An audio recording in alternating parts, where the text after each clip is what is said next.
अस्सलाम वालेकुम। अब है question number 7, partnership distribution profit and loss का। आए देखते हैं। Mr. A and Mr. B form a partnership on September 1st, 2013 with capitals of rupees 80,000 and rupees 90,000 respectively. They agreed to share profit and loss in the ratio of 1 and 2. The partnership agreement states that salary is to be paid to Mr. A rupees 3,000 per month and to Mr. B rupees 2,500 per month. Interest is paid on their capital 6% per annum. Bonus is given to Mr. B rupees 5,600. Their total profit of the firm for the period ended December 31st, 2013 was 1,000. Mr. A and Mr. B withdraw cash for their personal use rupees 1,000 and 2,000 respectively. Fixed capital method is followed. Mister A and mister B ने एक partnership बनाई थी जो कि 1 सितंबर को। उनके capital balances जो थे वो 80,000 एंड 90,000 थे। शेयर प्रॉफिट एंड लॉस का जो एग्रीमेंट था वो इस रेशियो पे बना था 1 और 2। The partnership agreement state the salaries to be paid. Salary जा रही थी मिस्टर ए को 3,000 per month and mister B को जा रही थी 2,500 पर मंथ। ये पर मंथ है, ठीक है। एंड मिस्टर बी को जो है यहाँ पर ठीक है। और इंटरेस्ट इस पे on the capital 6% per annum. Interest जो जा रहा था 6% पर एनम नहीं बताया कि ईच पार्टनर या सिर्फ कोई ख़ास इन्होंने पार्टनर्स का नेम वगैरह बताया हुआ है, ठीक है ना। तो इसका मतलब क्या होता है कि जो है वो जितने भी पार्टनर्स हैं उन सबको इंटरेस्ट के ज़्यादा इंटरेस्ट वगैरह जो होता है ना वो जितने भी पार्टनर्स होते हैं पार्टनरशिप में उन सबको ही जाता है। तो यहाँ पे इंटरेस्ट जाएगा 6% per annum. Bonus mister B को जा रहा है 5,600 का। और टोटल प्रॉफिट जो है जो बिल्कुल साल के आखिरी में जो है नेट इनकम जो आती है वो है 1,000, ठीक है। That total profit of the firm for the period ended December 31st, 2013।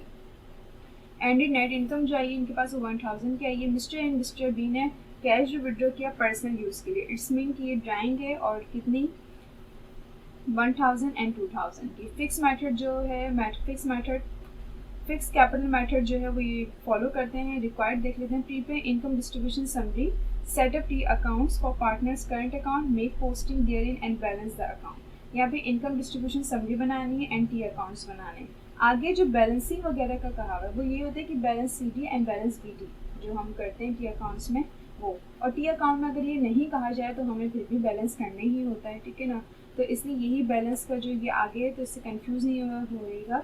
मतलब यही कि हमें balance C T balance B T भी करना है टी अकाउंट्स में। बहुत सिंपल रिक्वायरमेंट है। सबसे पहले हम इनकम डिस्ट्रीब्यूशन समरी पर आते हैं। इनकम डिस्ट्रीब्यूशन समरी के लिए हमने कॉलम्स ड्रॉ करे। ये पर्टिकुलर का मिस्टर ए मिस्टर बी का कॉलम एंड ये टोटल। सबसे पहले हम नेट इनकम लिखते हैं। नेट इनकम यहाँ पे कितनी थी 1,000 की। हमने यहाँ पे नेट इनकम लिखे टोटल के कॉलम में लिख दिया 1,000। उसके बाद फिर जो सैलरी वगैरह होती है कमीशन इंटरेस्ट वगैरह वो दिया जाता है। फिर सैलरी कितनी थी भाई, सैलरी जो थी यहाँ पर वो 3,000 जो है वो मिस्टर ए ले रहे थे लेकिन पर मंथ, ठीक है। तो यहाँ पर हमने सैलरी की हेडिंग डाली है। अब हमने 3,000 को पर मंथ, ठीक है, 3,000 पर मंथ मतलब हर महीने ये 3,000 की सैलरी जो है मिस्टर ए जो है वो लेते थे।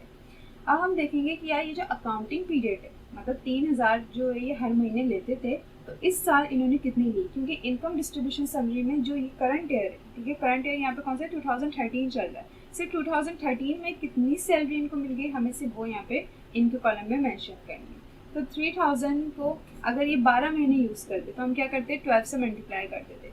लेकिन इन्होंने जो पार्टनरशिप बनाई वो 1 सितंबर को बनाई और 31 दिसंबर में जो है वो ये साल ख़त्म हो गया, ठीक है। तो सितंबर अक्टूबर नवंबर दिसंबर, तो 2013 का जो अकाउंटिंग पीरियड है वो सितंबर से स्टार्ट हुआ एंड दिसंबर में एंड हो गया। तो इसलिए इस महीने जो है इनको सिर्फ 4 मंथ की सैलरी गई है, सितंबर अक्टूबर नवंबर दिसंबर, सिर्फ 4 महीने की। तो 3,000 को हम 4 से मल्टीप्लाई करेंगे कि 3,000 की पर मंथ जो है वो मिस्टर ए को सैलरी गई है लेकिन इस साल सिर्फ 4 महीने की गई है। सो हमने क्या करा 3,000 को आप 4 से मल्टीप्लाई करेंगी और मिस्टर ए के कॉलम में लिख दिएगा। इसके बाद हम क्या आते हैं मिस्टर बी को कितनी सैलरी गई, मिस्टर बी को 2,500 की गई है। इनको भी हमने 4 से मल्टीप्लाई करा और मिस्टर बी के कॉलम में लिख दिया। जितने भी महीने मतलब जो हम काउंट करेंगे और उस साल में जितने भी महीने बन रहे होंगे हम उसी मंथ से क्या करेंगे मल्टीप्लाई कर देंगे। ये पार्टनरशिप 1 सितंबर को स्टार्ट हुई थी और दिसंबर 31 को तो जो है वो पीरियड इनका ख़त्म हो जाता है। तो फिर से 4 महीने जो 4 मंथ्स को जो है हम मल्टीप्लाई कर देंगे। सो जितनी भी ये जो पर मंथ थी आपने उसको 4 से मल्टीप्लाई करा और इनके कॉलम से इनकी सैलरी यहाँ पे शो कर दी। इसके बाद था 6% इंटरेस्ट। 6% इंटरेस्ट लिख के अब देखेंगे भाई इंटरेस्ट सबको जा रहा था 6% पर एनम जा रहा था। अब पर एनम तो हम जब लिखेंगे ना, जब ये पूरा साल यूज़ किया, मतलब ये जो 2013 का ईयर था ये पूरा यूज़ नहीं हुआ, ठीक है, ये सितंबर, अक्टूबर, नवंबर, दिसंबर, ठीक है, इस साल 2013 में सिर्फ 4 महीने काम वगैरह हुआ है, तो 4 महीने का ही इंटरेस्ट जाएगा, ठीक है। तो हमने क्या करा कि मिस्टर ए का कैपिटल लिया, आप इसका 6% लेंगी, 6% जब आपके पास आ जाएगी अमाउंट, उसको आप मल्टीप्लाई करेंगे 4 से और डिवाइड करेंगे 12 से। सबसे पहले तो आप लोग क्या करेंगे कि मिस्टर ए का इंटरेस्ट कैलकुलेट कर रहे हैं, आपने मिस्टर ए का जो है वो कैपिटल लिया, क्योंकि उन्होंने बोला था कि इंटरेस्ट जो है वो इनकी कैपिटल पे मिल रहा है 6%, तो कैपिटल जो है ए मिस्टर ए का, आप उसका 6% निकाल लेंगे। 6% निकला 4800, ये 80,000 इनका कैपिटल था, उसका हमने 6% लिया, ये 4800 निकला। अब हमने इसमें से 4 मंथ्स का निकालना है, क्योंकि ये पूरे साल का आ रहा है, 6% पर एनम है, ये जो 4800 का है ना ये पूरे साल का है, लेकिन हमें सिर्फ 4 मंथ्स का चाहिए। हमने क्या करा, 4 से मल्टीप्लाई करा, डिवाइड करा 12 से, ये हमारे 4 मंथ्स का आ गया। तो मिस्टर ए को जो इंटरेस्ट गया है इस साल वो 1600 का गया है, हमने यहाँ पे 1600 शो कर दिया। इसके बाद अब मिस्टर बी की इन्वेस्टमेंट लेंगे, जो कैपिटल था उसका हमने 6% लिया, सॉरी 90,000, आपने उसका 6% लिया, 5400 आया, लेकिन ये पर एनम है। हमने इसका क्या करा, 4 मंथ्स का कैलकुलेट करा, 4 मंथ्स का आया 1800, हमने मिस्टर बी के कॉलम में 1800 लिख दिए। तो मिस्टर ए को जो 6% इंटरेस्ट इस साल गया है वो 1600 का गया एंड मिस्टर बी को 1800 का गया है। सैलरी वगैरह हो या कोई इंटरेस्ट वगैरह हो और पर एनम वगैरह की बात हो ना, तो यहाँ पे मंथ्स जो है वो देखेंगे, इग्नोर नहीं कर सकते, देखेंगे कि अकाउंटिंग पीरियड कहाँ से स्टार्ट हो रहा है और कहाँ पर एंड हो रहा है। इसके बाद जो था वो बोनस था, बोनस से मिस्टर बी को जा रहा था 5600 का। यहाँ पे वो मंथ्स वगैरह नहीं दिखेंगे, क्योंकि यहाँ पे कोई बात नहीं करी कि ये पर एनम है, ये पर मंथ है, बस जो एग्जैक्ट हमें जो है वो बोनस की वैल्यू दी गई है 5600 की, जो कि मिस्टर बी को जा रहा है। तो बोनस मिस्टर ए को नहीं जा रहा, मिस्टर ए के कॉलम में कुछ नहीं लिखेंगे, हम मिस्टर बी के कॉलम में लिख देंगे 5600। बोनस के अलावा और कुछ नहीं है, बस ये 3 ही चीज़ें थी, सैलरी, इंटरेस्ट एंड बोनस। अब हमने क्या करा, अब हम टोटल करते हैं, 1200 प्लस 12,000 प्लस 1600 ये होगा 13,600, 10,000, 1800, 5600 ये होगा 17,400। आपने दोनों अमाउंट को प्लस करा और यहाँ पे शो कर दिया। अब हमने देखा कि यार 1000 की नेट इनकम थी, लेकिन जो पार्टनर्स को सैलरी, इंटरेस्ट, बोनस वगैरह गया है वो तो 31,000 था। जब हमने इस अमाउंट को माइनस किया तो हमारे पास 30,000 का जो है वो लॉस आया, ये होगा रिमेनिंग लॉस। अब रिमेनिंग लॉस जो है वो डिस्ट्रीब्यूट होगा, रिमेनिंग लॉस किस रेशियो के अकॉर्डिंग डिस्ट्रीब्यूट किया जाएगा, जो कि यहाँ पे एग्रीड रेशियो दिया था 1:2, ठीक है। सो हमने यहाँ पे रेशियो लिखा 1:2, अगर आप इसको प्लस करना चाहें तो प्लस भी कर सकते हैं, ठीक है। तो आप अगर जब इसको प्लस करेंगे तो 3 हो जाएगा, ठीक है। तो मिस्टर ए का रेशियो क्या हो जाएगा 1/3 एंड जो मिस्टर बी है उनका रेशियो क्या हो जाएगा 2/3। फिर हमने क्या करा कि रिमेनिंग लॉस जो वो डिस्ट्रीब्यूट किया जाएगा, तो 30,000 को जहाँ मल्टीप्लाई करेंगे 1 से और डिवाइड करेंगे 3 से, तो आपके पास आएगा 10,000। आपने 10,000 मिस्टर ए के कॉलम में लिख दिया, वो भी माइनस में, क्योंकि ये लॉस है। फिर आपने 30,000 को जो है वो मिस्टर बी के रेशियो से मल्टीप्लाई करा, मिस्टर बी का रेशियो था 2/30, तो 20,000 है, हमने 20,000 माइनस में लिख दिया। अब हम क्या करते हैं, जो रिमेनिंग लॉस वगैरह या प्रॉफिट वगैरह डिस्ट्रीब्यूट किया जाता है वही टोटल करके हम अगेन यहाँ पे शो कर देते हैं। और किस तरीके से शो करते हैं, अगर रिमेनिंग लॉस है तो वही वैल्यू नीचे किस में आ जाएगी, प्लस में आ जाएगी, क्योंकि हमें निल लाना है। तो 30,000 माइनस के थे, मैंने यही 30,000 प्लस के यहाँ पे रखे और मैंने निल कर दिया। अब इस वैल्यू को प्लस करेंगे, 13,600 को माइनस कर दी 10,000 से, तो यहाँ पे पॉजिटिव बचे 3,600। फिर 17,400 को माइनस के 20,000 से, तो यहाँ पे नेगेटिव वैल्यू आई 2,600, ठीक है। ये हमारी इनकम डिस्ट्रीब्यूशन समरी बन गई। मैंने एक बात और बताई थी, जब भी आप इसको प्लस माइनस करेंगे, अब देखिए ये प्लस और ये माइनस किए, आपने 3,600 को माइनस किया 2,600 से, तो आपके पास 1,000। जब आप इन लास्ट वाली वैल्यूज़ को आपस में प्लस माइनस करेंगे, प्लस हो रही है तो प्लस करेंगे, माइनस हो रही है तो माइनस करेंगे, या प्लस माइनस हो रही है, ठीक है ना। लेकिन कभी कभार दोनों पॉजिटिव होती है तो आप प्लस कर देंगे, कभी कभार दोनों नेगेटिव होती है तो आप माइनस कर देंगे, कभी कभार क्या होगा कि एक प्लस की होगी एक माइनस की होगी। तो जब भी ये प्लस माइनस की कैलकुलेशन करेंगे तो वही वैल्यू आएगी जो आपकी यहाँ पे नेट इनकम होगी।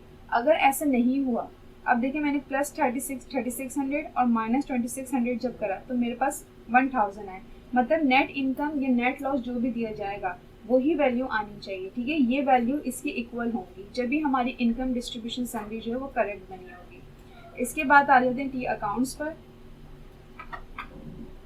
टी अकाउंट सबसे पहले मिस्टर ए का अकाउंट प्रिपेयर करेंगे हम। Mister A account, columns draw कर। अच्छा, यहाँ पे लिखिएगा मिस्टर ए करंट अकाउंट। मैं यहाँ पे करंट जो है वो लिखना भूल गई हूँ, मिस्टेक हो गई है, तो आप क्या लिखेंगे मिस्टर ए करंट अकाउंट। सबसे पहले हम इनका ओपनिंग बैलेंस लिखते हैं कि भाई अगर इनका है ओपनिंग बैलेंस। अब देखें यहाँ पर हम करंट अकाउंट बना रहे हैं, ठीक है। हम क्या प्रिपेयर कर रहे हैं, टी अकाउंट हम किस चीज़ का बना रहे हैं, पार्टनर्स के करंट अकाउंट का। लेकिन हमारे पास करंट अकाउंट नहीं है, हमारे पास करंट अकाउंट नहीं है। किसी भी अकाउंट का जब हम टी अकाउंट बनाते हैं तो हम क्या लिखते हैं, सबसे पहले उसका बैलेंस, उसके बैलेंस से जो है वो स्टार्ट करते हैं हम टी अकाउंट। लेकिन यहाँ पे हमें कैपिटल्स दिया हुआ है और हम टी अकाउंट किसका बना रहे हैं, करंट अकाउंट का। तो हम ये बैलेंस नहीं लिख सकते क्योंकि कैपिटल बैलेंस है और हमें चाहिए करंट अकाउंट बैलेंस। तो हमारे पास यहाँ पे करंट अकाउंट बैलेंस नहीं है, इसलिए हम यहाँ पे कोई बैलेंस शो नहीं करेंगे, ठीक है। मिस्टर ए करंट अकाउंट, यहाँ पे लाजमी करंट अकाउंट लिख दिएगा, मिस्टर ए करंट अकाउंट। तो आप हमारे पास बैलेंसेस तो है नहीं। फिर मिस्टर ए करंट अकाउंट है वो इस साल किस अमाउंट से बढ़ा है, किस इस अमाउंट से जो है वो कम हुआ है। तो सबसे पहले इनको सैलरी दी गई थी मिस्टर ए को 12,000 से मिस्टर ए का अकाउंट बढ़ा है, ठीक है। जो चीज़ें भी अकाउंट्स को जो है इंक्रीज करती हैं वो सब क्रेडिट साइड पर आएंगी और जो अमाउंट जो है वो करंट अकाउंट को जो है वो डिक्रीज करेंगे वो डेबिट साइड पर आएंगी। सैलरी ने मिस्टर ए के करंट अकाउंट को इंक्रीज किया है तो इसलिए सैलरी के हम 12,000 क्रेडिट साइड पर लिख देंगे। इसके बाद इंटरेस्ट मिला 1600 का, इससे भी इनका करंट अकाउंट इंक्रीज हुआ है, 6% इंटरेस्ट 1600 हमने यहाँ पे शो कर दिया। इसके बाद बोनस इन्हें नहीं मिला। बोनस के बाद इन्हें रिमेनिंग लॉस मिला है जो कि 10,000 का था, लेकिन ये प्लस का नहीं है। रिमेनिंग लॉस से हमेशा करंट अकाउंट हो या कैपिटल अकाउंट हो वो डिक्रीज होते हैं, तो जो अमाउंट भी करंट अकाउंट या कैपिटल अकाउंट को डिक्रीज करती है वो सब डेबिट साइड पर आती है, इसलिए हमने रिमेनिंग लॉस 10,000 से लिख दिया, ठीक है। इसकी लॉजिक ये है कि जब भी सैलरी मिली थी तो इनका अकाउंट कहाँ पर गया था, क्रेडिट साइड पे, तो हम लिखेंगे क्रेडिट साइड पे इनका अकाउंट गया 12,000 से, किसकी वजह से, सैलरी की वजह से। फिर 1600 का अगेन क्रेडिट साइड पे गया, किस वजह से, 6% इंटरेस्ट की वजह से। फिर जब लॉस मिलता है ना तो करंट अकाउंट कहाँ चल जाते हैं, डेबिट साइड पे। तो फिर वो वजह लिखनी कि भाई 10,000 से मिस्टर ए का करंट अकाउंट डेबिट साइड पर आए, किस वजह से, रिमेनिंग लॉस की वजह से, ठीक है। और एक बात कि ड्राइंग का जो है वो इनकम डिस्ट्रीब्यूशन समरी में कोई जिक्र नहीं करेंगे, इसकी जस्ट एंट्री बनती है अगर एंट्री करेंगे, अगर नहीं रिक्वायर्ड में हमसे एंट्रीज का नहीं कहा तो हम नहीं बनाएंगे, ठीक है। यहाँ पर जो है वो ड्राइंग वगैरह का कोई जिक्र नहीं करेगा इनकम डिस्ट्रीब्यूशन समरी में, या हम टी अकाउंट्स वगैरह बना रहे हैं, ठीक है। इनकी जस्ट एंट्रीज बनती है। उसके बाद आप देखेंगे कि भाई सैलरी मिल गई, 6% इंटरेस्ट मिल गया, रिमेनिंग लॉस जो है उनमें डिस्ट्रीब्यूट हो गया था। मिस्टर ए का करंट अकाउंट अब यहाँ पे क्लोज कर देते हैं क्योंकि अब कोई चीज़ इन्हें नहीं जा रही, कोई भी अमाउंट नहीं जा रही। हमने क्या करा, 12,000 और 1600 जो कि 13,600 हमने यहाँ पे भी शो कर दिया और हमने यहाँ पे भी शो कर दिया। अब यहाँ पर अगर देखा जाए, ठीक है ना, यहाँ पे देखा जाए तो अभी बैलेंस शीट ही नहीं देखें, डेबिट साइड पे सिर्फ आपके पास रिमेनिंग लॉस का 10,000 का, ठीक है। तो डिफरेंस कितना आ रहा है, वो 13,600 है, ठीक है। और ये जो है वो 10,000 है। जब हमने 13,600 को माइनस करा 10,000 से तो वहाँ पर 3600 का डिफरेंस आया। वो डिफरेंस क्या बन जाता है, C D and B D balance. Balance C D हमेशा अपोजिट साइड पर आता है 3600 का, और बैलेंस बी डी हमेशा क्रेडिट साइड पर आएगा। अगर कोई क्रेडिट का कोई करंट अकाउंट हो, हम कोई क्रेडिट अकाउंट्स का कोई भी किसी देखें, कोई जैसे कि कोई अकाउंट है और उसकी नेचर क्रेडिट है तो हमेशा balance B D credit side पर आएगा, ठीक है। सो हमने यहाँ पे बैलेंस बी डी लिख दिया 3600 का। इसमें स्टूडेंट्स बहुत कंफ्यूज हो जाते हैं कि balance C D balance B D की क्या लॉजिक है, हम इसको किस तरीके से लिखें, और बैलेंस सी डी हमेशा अपोजिट साइड पे क्यों आता है। तो देखिए balance C D balance B D जो होता है ना वो होता है डिफरेंस। तो जो डिफरेंस आता है ना डेबिट एंड क्रेडिट साइड का, उस डिफरेंस को भी balance C D balance B D करके रख देते हैं, ठीक है। तो यहाँ पे जो डिफरेंस आया वो 3600 का आया, हमने अपोजिट साइड पे बैलेंस सी डी कर दिया और balance B D credit side पर आ गया, ठीक है। अब है मिस्टर बी का करंट अकाउंट, यहाँ पे भी आप करंट अकाउंट लिखिएगा। मिस्टर बी का भी कोई बैलेंस नहीं था करंट अकाउंट का, ठीक है। कैपिटल बैलेंस नहीं आएंगे, करंट अकाउंट बैलेंस आते हैं जो कि हमें नहीं दिए क्वेश्चन में। सो हमने टी अकाउंट ड्रॉ किया। सबसे पहले सैलरी लिखेंगे यहाँ पे भी, और सैलरी कितनी थी मिस्टर बी की 10,000। देखिए यहाँ पे 10,000 सैलरी गई थी। मिस्टर बी को 10,000 की सैलरी गई थी, जिससे मिस्टर बी का करंट अकाउंट जो है वो इंक्रीज़ हुआ था, क्रेडिट साइड पर आया था, तो सैलरी लिख के हमने 10,000 लिख दिया। फिर 6% इंटरेस्ट मिला था 1800 का, इससे भी इनका करंट अकाउंट इंक्रीज़ हुआ था, वो क्रेडिट साइड पर आ गया था, तो 6% इंटरेस्ट लिख के 1800 लिख दिया। फिर मिस्टर बी को बोनस भी गया था 5600 का, इससे भी इनका अकाउंट इंक्रीज़ हुआ था, इसलिए क्रेडिट साइड पर आया 5600 से। फिर रिमेनिंग लॉस मिला था इनको 20,000 का, जिससे इनका अकाउंट कम होता है तो डेबिट साइड पर आ जाता है, और कितने अमाउंट से 20,000 से, किस वजह से, रिमेनिंग लॉस की वजह से। इसके अलावा इनको कोई और जो है वो बेनिफिट नहीं गया है। सो हम अब टोटल कर देंगे। टोटल जब हमने किया 10,000, 1800, 5600, तो ये होगा 20,000। 20,000 हमने यहाँ पे भी शो कर दिए। एंड देखिए यहाँ पर जो हमने टोटल किया ना 10,000, 1800 और 5600, ये बन रहे होंगे 17,400। अब यहाँ पर गड़बड़ हो गई है। गड़बड़ क्या कि हमेशा करंट अकाउंट है, उसकी नेचर क्रेडिट है, तो क्रेडिट साइड जो है वो ज़्यादा होनी चाहिए, डेबिट साइड कम होनी चाहिए, लेकिन यहाँ पर ऐसा नहीं है।